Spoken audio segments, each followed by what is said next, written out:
So public virtue is a topic that we don't discuss anymore. It's not part of our national discussion. In fact, we don't even really know what the term means anymore.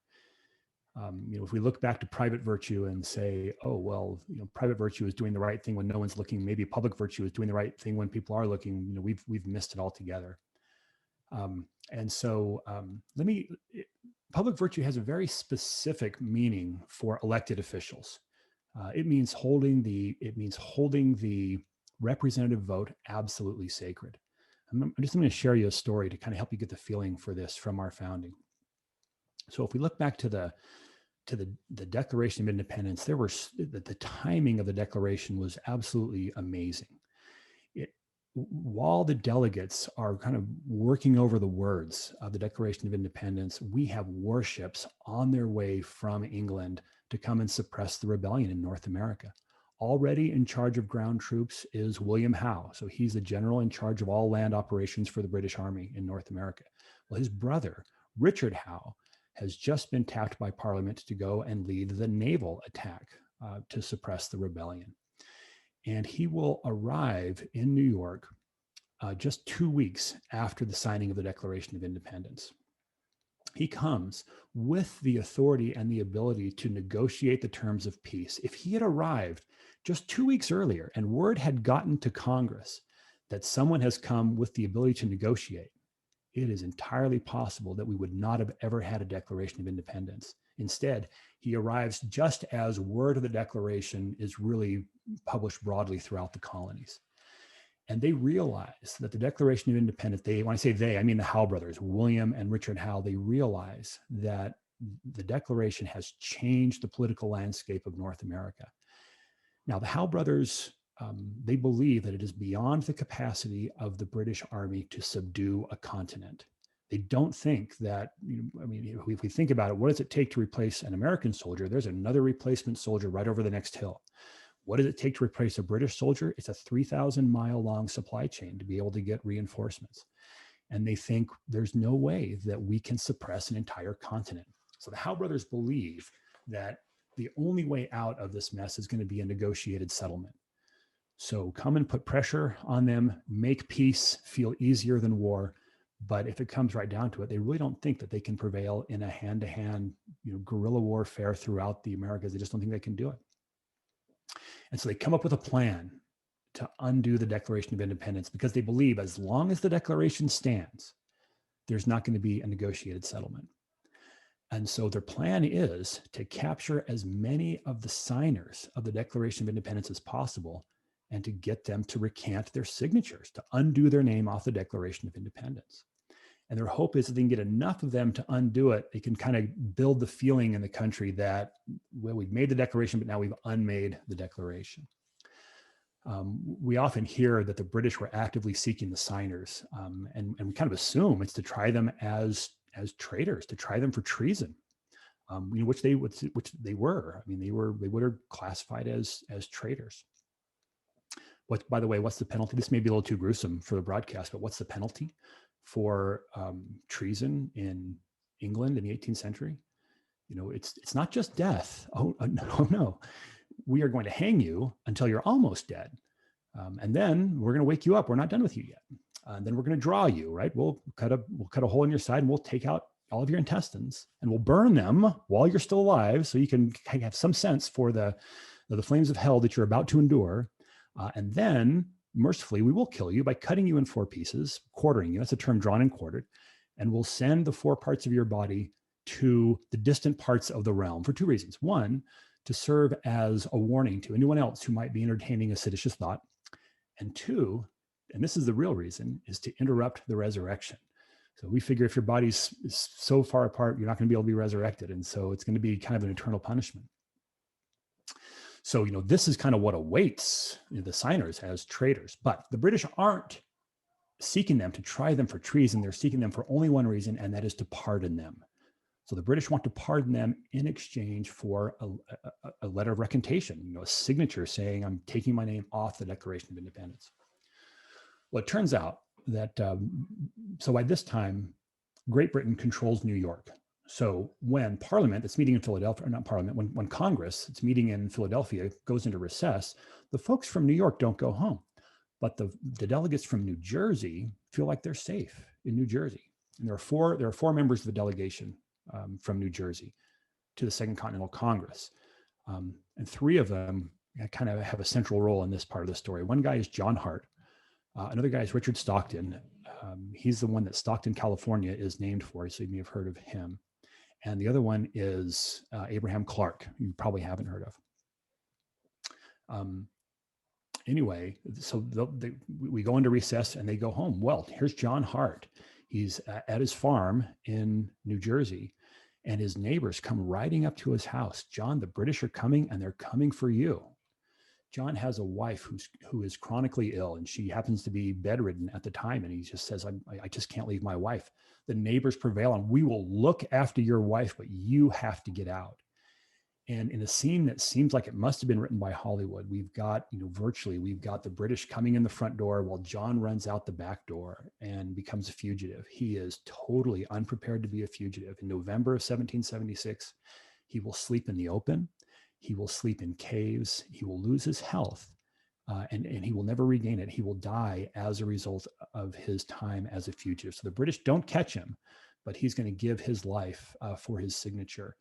And so he's the first of the delegation from New Jersey to kind of feel the effects of this policy that the British have made, capture the signers. The second one, Richard Stockton, he is captured. He's the only of the signers who's captured by the British. And in December of 1776, he is held as a prisoner in New York without food and without warmth. And they say to him, Richard, we have blankets here. We'll feed you. We'll release you. All you have to do is sign. And he simply refuses to sign a letter of recantation. Now, the British may be cruel, but they're not stupid. They realize if they kill him, he can't recant. They will have made a martyr. Killing this guy is not going to be good for anybody. So they say to him, Richard, okay, how about this? You don't have to say anything about the Declaration, but sign an oath of allegiance to the king and agree not to participate in politics in North America anymore, and then we'll release you. And on the verge of starvation, Richard Stockton agrees, and he will sign an oath of allegiance to the king. In the eyes of many scholars of American history, they will say that what he signed constituted a letter of recantation, that he did just what they wanted.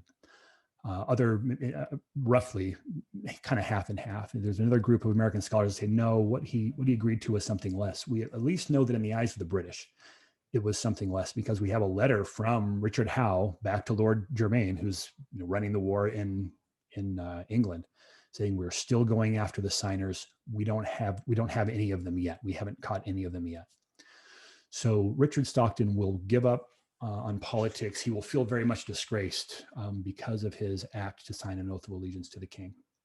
Now, the third guy from New Jersey is Abraham Clark. He doesn't get captured, but he has a son who is, he's an artillery captain in the Continental Army. In fact, he was at the Battle of Trenton with Washington.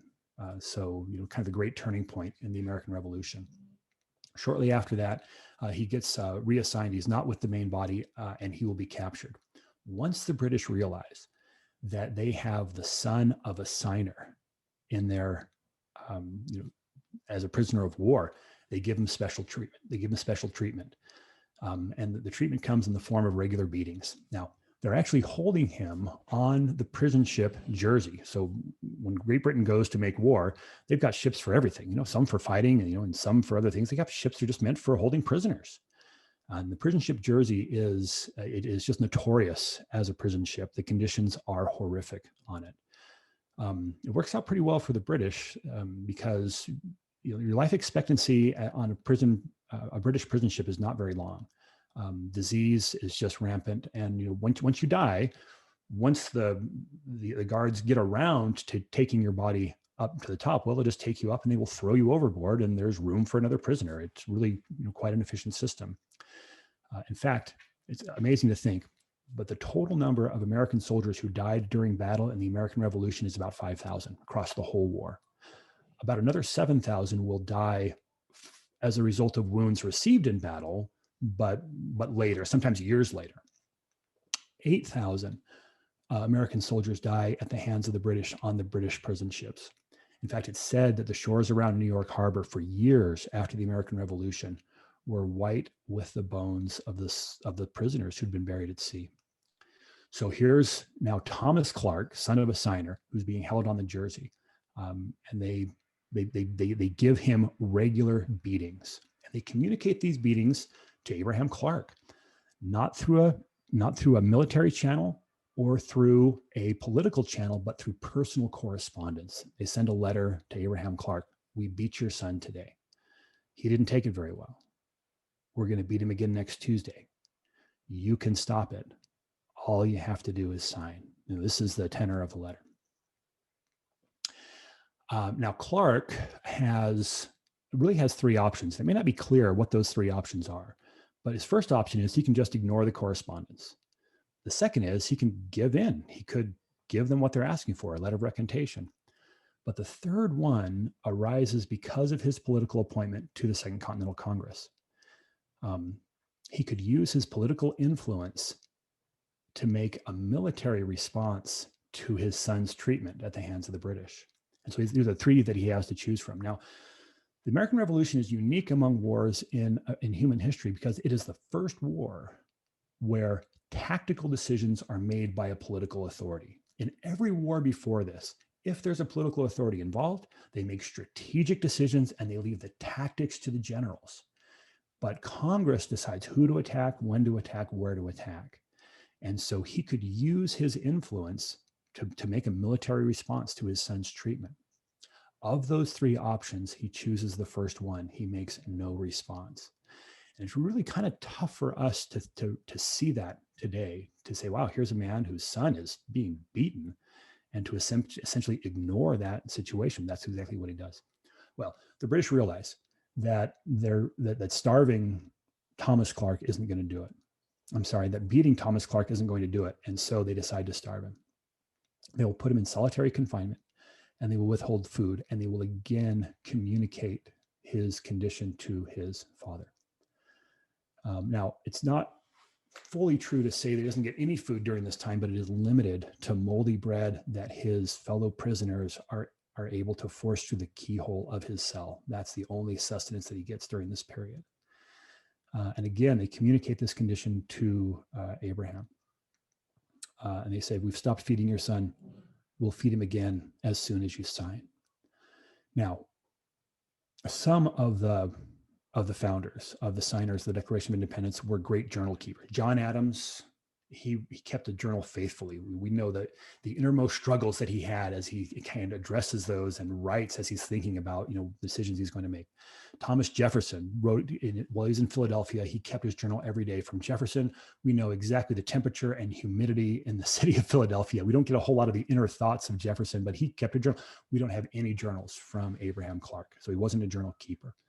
But I have to believe that this is a decision that weighed on him heavily, and that he made, with his wife. How could you possibly make the decision of your child's life without, involving your wife? So we have here at the founding of our nation, the amazing situation where we have Abraham and his wife, Sarah, who are called upon to sacrifice their son. And they do. Again, the decision will be to make no response. And as a result, Thomas Clark will die. And that is so hard for us to understand today because we don't understand the idea of public virtue. So for Abraham Clark to use the influence that the people of New Jersey had given him by electing him, for him to use that influence to do anything that would inure a benefit to himself or to his family was immoral. It was against the idea of public virtue. For elected officials, public virtue means holding that representative vote absolutely sacred. And Clark just simply refused to violate that public trust, even at the cost of his own son's life. For us, what about those of us who are not elected officials? What does public virtue mean for us? Well, in a sense, it's the flip side. If we look at what Thomas Clark did, we would say, wow, Thomas Clark valued my vote above the life of his own son. What value do I place on my own vote? And when we start to think about what do people do to, how do people value their vote? First of all, do they even value it enough to cast it, to show up on election day and cast it? And for the percentage of us that do show up to vote, have we given a sacrifice of our time to be able to really be informed about who we're voting for and what we're voting for? Have we really thought about what the implications are of the different policies that we're asked to vote on? And so this is one where I feel that we have a lot of room that we could improve here on this idea of saying, wow, for public virtue, it means that I've got to make a sacrifice of my own time to be able to be an informed voter and to make maybe other sacrifices from time to time to help our country to survive and to thrive. Now, I got to give you the rest of the story on Thomas Clark because what I've given you doesn't really give you the whole story. So it turns out before Thomas Clark dies, George Washington will become aware of the condition. We're not entirely sure how he becomes aware of it. Does Abraham Clark at length, tell someone or confide in someone and the word gets back? We just don't know. But Congress will order George Washington to starve a British officer in retaliation for the way that Thomas Clark is being treated. It is an order that George Washington abhors. The thought of starving someone is completely against who he is, and yet he understands the chain of command, and it is an order that he is prepared to carry out. But before he does it, he will write a letter to his counterpart, William Howe, in which he says, we have British soldiers that we could starve too, but men of honor ought not to behave that way. And this rebuke from his provincial counterpart, George Washington, is enough to get the Howe brothers to feed Thomas Clark. And so he will not starve to death, but by this time, he has lost his health and he will never recover it. And he will die shortly after the end of the American Revolution. So it's a kind of a cautionary tale for us in many ways.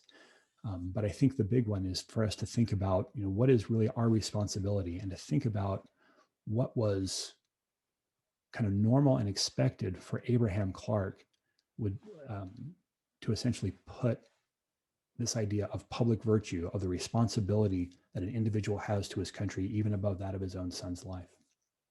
So that's really kind of the idea of public virtue. Oh, that's beautiful. It reminds me of the story of Abraham and Sarah in the Bible.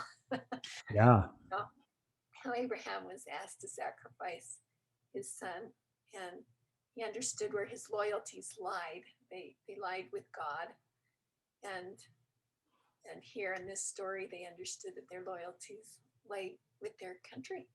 Yeah, and sadly here there was no ram in the thicket. Yeah, there was no ram